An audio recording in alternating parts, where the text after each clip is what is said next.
Hey guys, and welcome to the Working Money channel. So I did a video yesterday and I was getting a lot of flack in the comment section, guys. It was this video here. Actually, I did two videos yesterday and I mentioned, I was talking about the same topic, the idea that Joe Biden is likely to become president. And I was getting a lot of flack because, yes, I know electoral fraud. I mean, Donald Trump is doing what he can in order to right this wrong.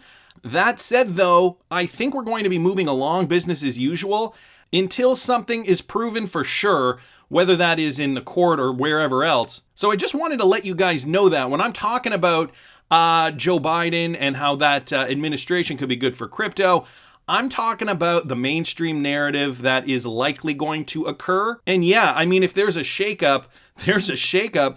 I wanted to tell you guys yesterday, I actually watched this movie here, The Plot Against the President. If you guys haven't seen it, it is on Amazon Prime. And it just reminded me a bit about today's video and the US elections and how the media has already made their decision about this, getting that narrative in people's heads. I don't know if you guys have seen this. Check it out.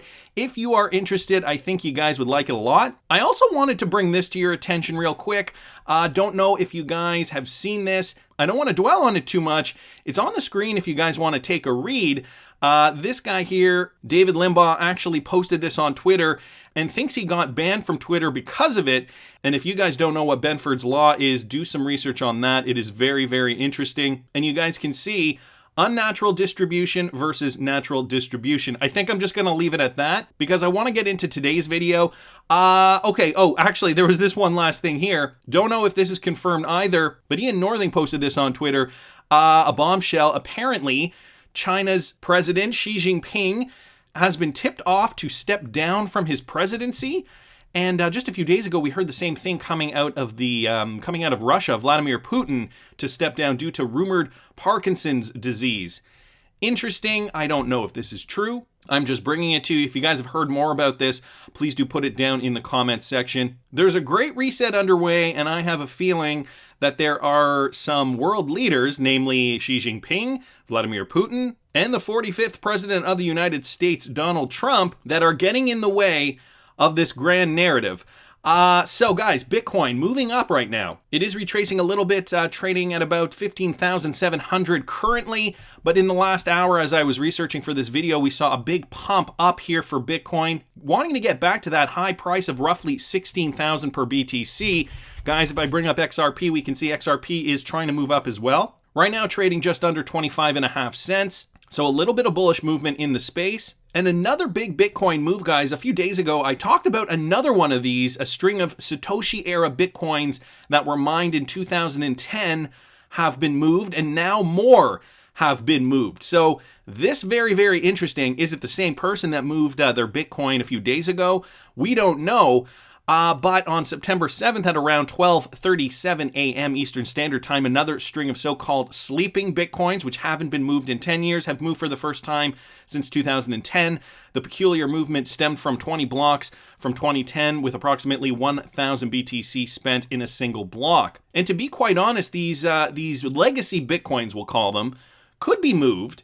You know, think about it for a second. Could be moved because of the way the world is going. Maybe it was an emergency stash of Bitcoin that somebody was hodling and said to themselves, you know what, I've cashed out of Bitcoin, I have a lot of money, and now I'm going to use my emergency stack because, well, look at where the world is. Lots of uncertainty, political and social upheaval, and so 2020 has been a wild year, and in the Bitcoin world, it's been no different this year. A great number of decade-old Bitcoin addresses, often referred to as sleeping Bitcoins or zombie Bitcoins, have been spent. So guys, I'll link this in the description if you want to read further. And Crypto Whale here also just showing us the log, posting a screen grab of the Bitcoin transactions from that particular block. An anonymous figure recently moved over $15 million in Bitcoin. And this is the second time we've seen Bitcoin that haven't moved in 10 years move. And the first time was probably about a week or two ago. So very, very interesting. We'll keep an eye on that. The world is an interesting place, guys. Don't know if you saw this. I saw this from King Solomon at XRP_owl on Twitter, and he posted this from the IMF, and I believe it was posted originally to their Instagram account, bridging the digital divide to scale up the beer flu recovery. And you can see here two people on a ledge, bridging that divide. But you notice it's bridging the digital divide. Obviously, the IMF in the business of moving money digitally. And what is XRP always referred to as? That bridge digital asset that will bridge anything, essentially, anything of value. And so we have the IMF posting this on their, I think it was Instagram. Some people down here commenting on that, can't believe it. Yeah, what does it mean, guys? And how much longer do we have to wait in order for this to occur? Personally, I think that this great reset is well underway. And with Biden in office, if I'm going to be very careful to say if that is the outcome, the final outcome, what is finally decided, this would help push along the Great Reset, which would help XRP adoption. Let's not forget, guys, back in November 2019 at San Francisco Blockchain Week, this is what Chris Larsen had to say. Here he's on stage with Michael Arrington from Arrington Capital, obviously a proponent of XRP. This courtesy of @Stetus on Twitter. Let me play you guys this. Rather than being an internet system. So we need that internet of value to be developed. And that's what we spend our time working on, is a replacement for SWIFT and correspondent banking. How do you get all of the payment providers, all of the wallets onto ILP? And then how do you use XRP as on-demand liquidity so that all of these providers don't have to keep balances all over the world because the process is so inefficient. We think that's the winning kind of killer app. And then I think last group talked about a Cambrian explosion. Yeah. Then you get that Cambrian explosion.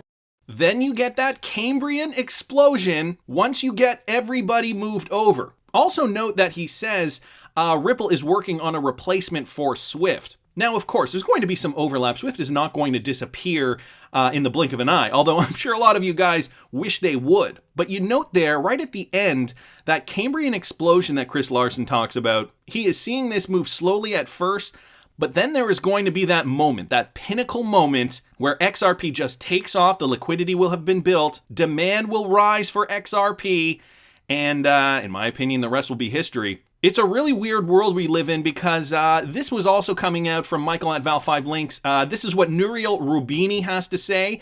And a lot of people are surprised about this. If you guys don't know who this guy is, he's been dubbed Dr. Doom.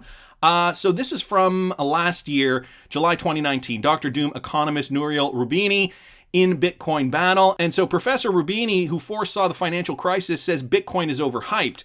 At a summit in Taiwan on Tuesday, he likened it to a cesspool. So this is the kind of language he's been using with regards to Bitcoin. But his sparring partner at the event, who runs a cryptocurrency exchange, has angered the professor by blocking the release of video of the event. Arthur Hayes, the chief executive of BitMEX, well, we know Arthur Hayes is in a bit of trouble right now, controls the rights to footage of their debate, which took place during Asia Blockchain Week. In a post on Twitter, Prof. Roubini said he destroyed Mr. Hayes in the debate and called him a coward for not making it available.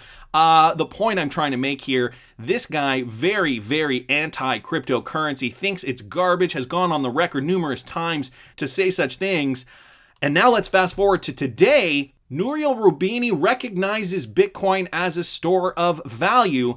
So prominent economist Nouriel Roubini has begrudgingly recognized Bitcoin as a partial store of value during his recent interview with Yahoo Finance.